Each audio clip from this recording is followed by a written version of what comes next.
ओम हनुमते नमः। सभी के लिए मंगल कामना के साथ मैं कृष्ण गोपाल पांडे आपका स्वागत करता हूँ। आज का विषय है हनुमान जी के 12 नाम, उनके लाभ और उनके जप की विधि। हनुमान जी की कृपा तथा आशीर्वाद प्राप्त करने के लिए कई मंत्र और श्लोक हैं।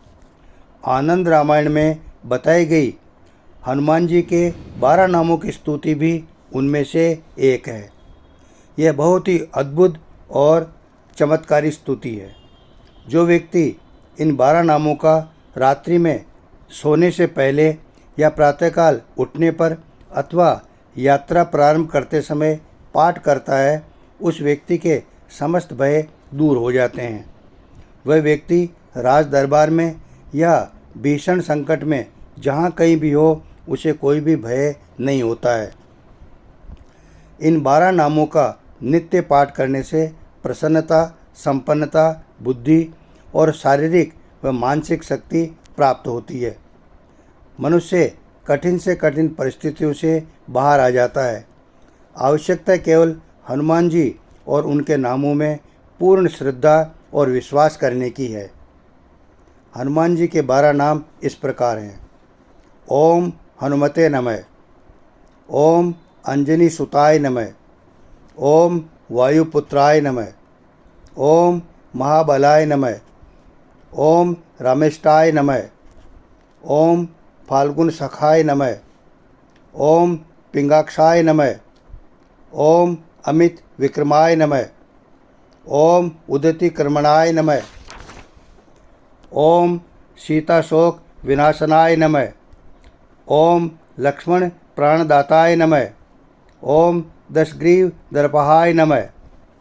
अब हम जानेंगे इन 12 नामों के जप की प्रक्रिया के बारे में। यह प्रक्रिया इस प्रकार है। दैनिक कार्य से निवृत्त होकर उत्तर या पूर्व की ओर मुख करके ऊन के आसन पर किसी कमरे में या शांत स्थान पर बैठ जाएं। हनुमान जी का चित्र अपने सामने रखें। अपनी आंखें बंद करके हनुमान जी का ध्यान करें। वह मन में भावना करें कि राम भक्त हनुमान जी शांत भाव से बैठे हुए हैं तथा उनके भक्तों को प्रसन्नता और संपन्नता का आशीर्वाद दे रहे हैं।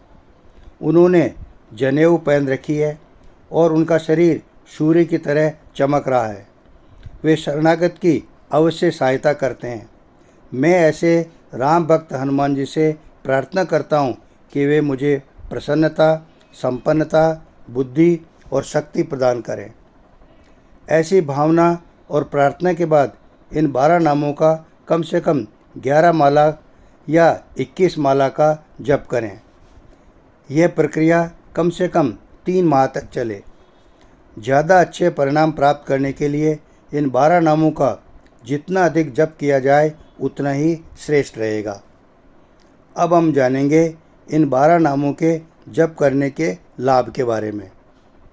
जप करने के अन्य लाभ इस प्रकार हैं। जप करने वाले व्यक्ति की दरिद्रता और दुखों का दहन होता है।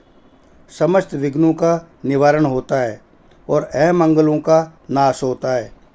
परिवार में दीर्घ काल तक सुख शांति बनी रहती है। मनुष्य के सभी मनोरथों की पूर्ति होती है। नकारात्मक ऊर्जा समाप्त होती है। मानसिक दुर्बलता दूर होती है। बुद्धि, बल, कीर्ति, निर्भीकता, आरोग्य और वाक्पटुता जैसे सकारात्मक गुणों की वृद्धि होती है। यदि आप ये सब पढ़ना चाहें तो डिस्क्रिप्शन में पढ़ सकते हैं।